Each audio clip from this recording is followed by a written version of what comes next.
The Lord bless you, sweet family. Well, I've talked myself into being lazy from the heat, and the Lord is showing me how I have allowed the enemy to feed me a narrative of weakness, wanting me to give up. He's been poisoning my mind, and I've gone into agreement with it. Today, the Lord revealed how I am falling for his lies, the enemy's lies. I've been suspecting that I'm listening to the enemy, but I wasn't really sure. Lord, does it really count how I feel? Am I deceiving myself by saying things like, how will I ever do this? Or when you ask me to prepare my mind for action and I answer you, Lord, please, first prepare my body for action. The Lord replied, he said, do you really want the answer? Yes, Lord. He began, you shoot yourself in the foot when you go into agreement with these thoughts that many times come from Satan's demons. They want to debilitate you, Claire. They want to.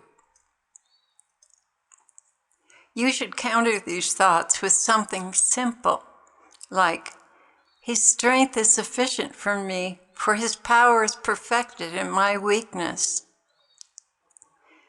This is an utterly true statement, and you can't go wrong declaring that. Whether you are healed or not healed, that statement is still 100% true. Remember, I have not demanded results from you, only obedience. That alone should give you the relief you so desperately need to go forward. My strength is perfected in your weakness, now and forever. Amen. The devils will tremble when you declare this with all your heart and believe it to the very core of your being. It is the harbinger of their defeat, their complete defeat. Isn't it remarkable and noteworthy that you are still here and still prospering and setting souls free after all they have tried to do to you? Yes, I have hidden this from you, but you are literally setting souls free in a way they have never known before. All that condemnation that has been planted in their hearts since childhood is being erased by this one simple truth, that my strength is perfected in weakness. And that is why you are hated so intensely. You have declared to those of lesser giftings that they are beautiful to me, and with them I can do much because they do not rely on their own attributes and prowess. In other words, each of you who are convinced that you are substandard and only fit for the most mundane things is the perfect candidate for greatness. With you, I can do anything, and you will give all the glory to me. I can take anyone from the ash heap of drug addiction, immorality, poverty, ineptness, common and weak, and make them into a champion. This, my love, is part of your mission and message. Give me the substandard ones, the frail, the uneducated, the frowned upon, and I will give back to you a champion for the kingdom. It is not what you have that I'm interested in, and it's not what you have done or where you have been or who you know or your bloodlines that make you great. He who has sinned much will love much. She who knows the depths of failure and shame, I will lift high and make a queen in my kingdom. So what is it that makes greatness? Abject poverty of body, soul, and spirit, the kind of neediness that can do nothing for themselves, but flounder from place to place, looking for answers, or giving up and settling. When this one discovers hope and love, then I can begin to do a great work through them.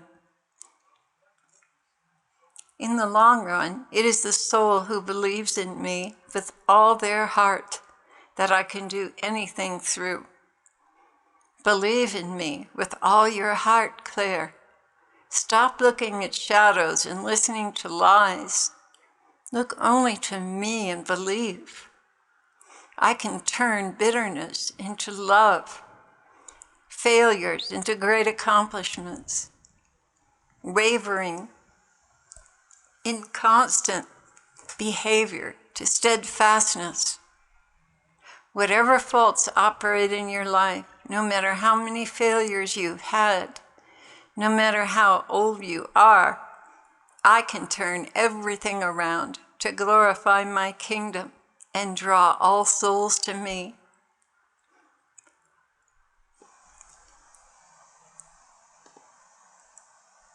Anyone who is truthful knows and will confess their weakness. Anyone. The problem is that most do not confess it because they will be ridiculed and thought less of by their peers. So they put on a self-sufficient front to protect their public image.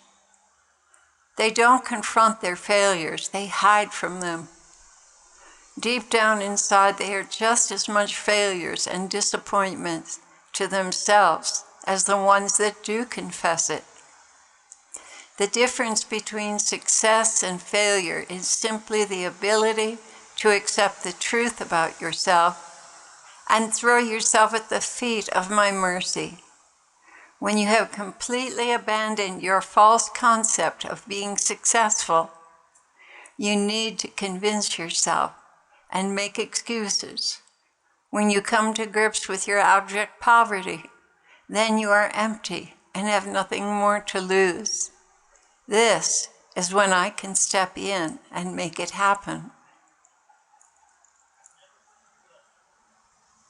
What I am saying, Claire, my beloved, is that you are still counting too much on your own actions and not counting solely on my grace and what I can do with your obedience. Let go of your weaknesses and faults and embrace me. Let me fill those places. Don't dwell on these things.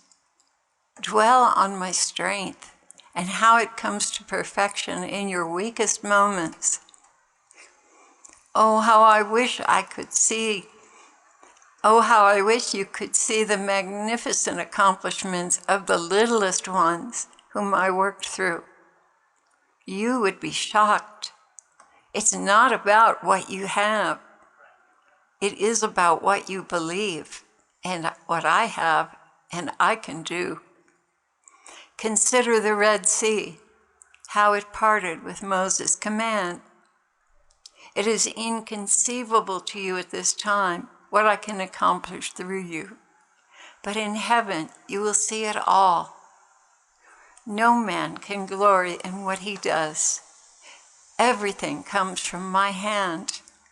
And I gave you certain inabilities so that I could be glorified and give hope to others who are lacking as well. I really want you to ponder this and get it.